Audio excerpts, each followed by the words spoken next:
로봇세, 인간의 일자리를 지키는 방패일까, 새로운 족쇄일까? 안녕하세요. 두루두루 인사이트입니다. 세상을 두루보고 생각을 깊게 나누는 채널입니다.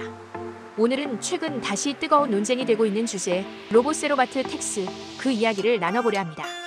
자동화와 인공지능이 빠르게 일터를 바꾸는 시대. 한쪽에서는 로봇이 사람의 일자리를 빼앗는다며 불안을 말하고, 다른 쪽에서는 기술이 새로운 기회를 만든다고 말합니다. 그 사이에서 등장한 단어가 바로 로봇세입니다. 기계가 대신 일하는 세상에서 그 일의 책임과 혜택을 어떻게 나눌 것인가? 이 질문에 대한 사회적 답변의 하나가 로봇세이죠. 오늘은 이 로봇세의 개념, 이 자동화가 바꾸는 일의 지도, 3찬반 논리의 핵심, 우리 삶에 미치는 실제 영향, 로봇세의 본질이 무엇인지 인사이트를 함께 정리해보겠습니다. 일부 로봇세란 무엇인가? 로봇세는 단순히 로봇에게 세금을 매기자는 말이 아닙니다. 보다 정확히는 로봇이 대체한 노동의 생산성만큼 기업이 더 부담하자는 아이디어입니다.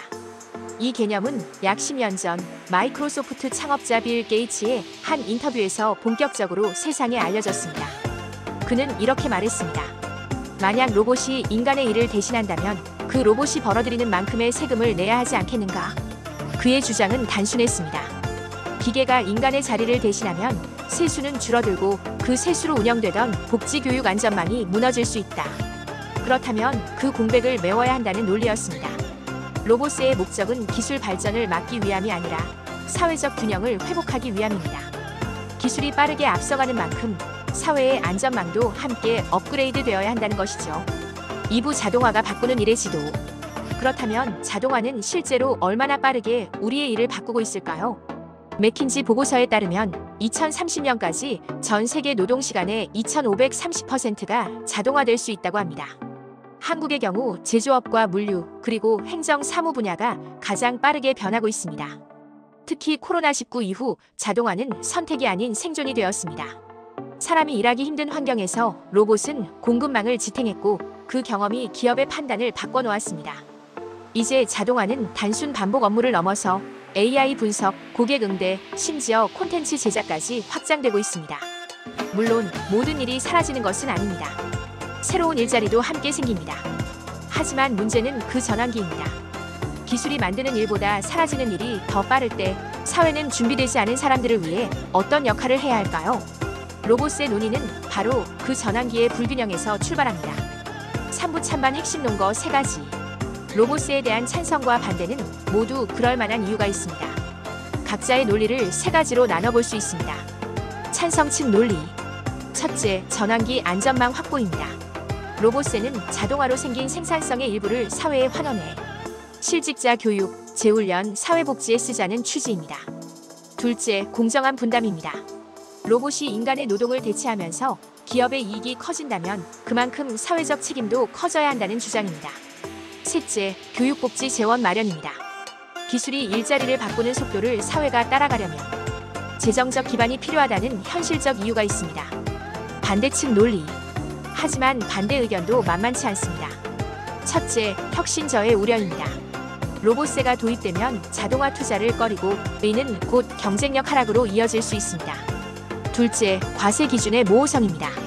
로봇의 정의를 어떻게 할 것인가?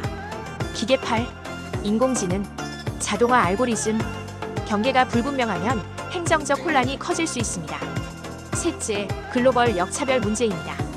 만약 어떤 나라만 로봇세를 도입한다면 그 나라의 기업은 비용 부담 때문에 해외로 빠져나갈 수 있습니다. 즉, 로봇세는 단순한 세금이 아니라 국제 경쟁력과도 맞닿아 있는 논제입니다. 4부 우리에게 미치는 실제 영향. 그렇다면 로봇세가 도입된다면 우리에게 어떤 변화가 생길까요? 기업의 입장. 기업들은 자동화 투자와 세무 전략을 동시에 고려해야 합니다. 생산성 향상 효과와 세금 부담을 계산해 어떤 자동화가 경제적으로 합리적인가를 판단해야 하죠. 이 과정에서 기업 간 격차가 벌어질 수 있습니다. 자본 여력이 있는 대기업은 새로운 기준을 감당하겠지만 중소기업은 오히려 이중 부담을 질 수도 있습니다. 개인의 입장. 개인에게 로봇세는 단순히 세금이 아니라 경고입니다. 반복 업무나 규칙 기반 직무는 빠르게 자동화됩니다. 우리가 해야 할 일은 기계가 대신할 수 없는 일로 자신의 역량을 옮기는 것입니다. 문제 해결력, 관계 소통력, 창의적 사고. 이 3가지는 앞으로 더 가치가 높아집니다. 즉 로봇세는 사람에게도 하나의 리셋 신호가 되는 셈이죠. 사회적 관점. 정부는 기술 성장 속도와 사회 안전망의 속도를 맞춰야 합니다. 세금을 걷는 목적은 처벌이 아니라 균형 회복이어야 합니다. 로봇세가 복지나 교육의 실질적 전환 자금으로 쓰이지 않는다면 그건 단지 이름만 바뀐 기업 부담금에 불과할 겁니다. 5부 해외의 사례와 현실적 고민. 이미 일부 국가에서는 로봇세 유사 모델을 실험하고 있습니다. 예를 들어 스페인과 포르투갈은 자동화 설비에 대한 추가 세금 또는 사회기여금 제도를 검토하고 있습니다. EU 의회에서도 로봇의 법적 지위와 세금 문제를 공식 의제로 다룬 적이 있습니다. 반면 일본과 싱가포르는 정반대의 접근을 택했습니다. 자동화 투자를 장려하고 대신 재교육 직업 전환 프로그램을 세금으로 지원합니다. 즉 로봇에게 세금을 매기기보다는 사람에게 투자하는 세제 구조를 만든 것이죠. 한국 역시 아직 명확한 결정을 내리지 못했습니다. 정부는 2026년까지 로봇 산업 세제 지원 확대와 노동 전환기 지원 정책을 병행 검토 중입니다. 결국 중요한 건 무엇을 세금으로 삼느냐보다 그 세금을 어디에 쓰느냐입니다. 6부 로봇세의 본질은 세금이 아니라 책임의 배분이다. 결국 로봇세 논의는 기술의 문제가 아닙니다. 사회 설계의 문제입니다. 자동화는 피할 수 없습니다. 그렇다면 중요한 건 누가 이 변화의 비용을 감당할 것인가입니다. 기업인가 개인인가 아니면 사회 전체인가. 로봇세의 핵심은 돈이 아니라 책임의 재배분입니다. 기술이 사람의 일을 대신한다면 그 기술이 만들어낸 가치의 일부는 다시 사람을 위해 돌아와야 합니다. 세금의 형태가 아니더라도 교육 투자, 일자리 전환 기금, 사회복지 등 다양한 방식으로 책임의 흐름을 설계할 수 있습니다.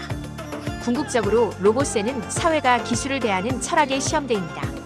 기술은 인간을 위해 존재해야 한다는 그 기본 원칙을 정책과 제도 속에서 어떻게 실현할 것인가. 그 답을 찾는 과정이죠. 엔딩. 오늘의 인사이트 한 줄.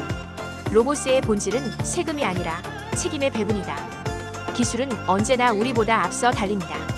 그럴수록 더 필요한 것은 속도가 아니라 방향입니다. 기계가 일하는 시대, 인간은 이제 왜 일하는가를 다시 묻는 시점에 와 있습니다. 두루두루 인사이트였습니다. 세상을 두루보고 생각을 깊게 나누는 채널. 구독과 좋아요, 알림 설정으로 내일의 인사이트도 함께하세요.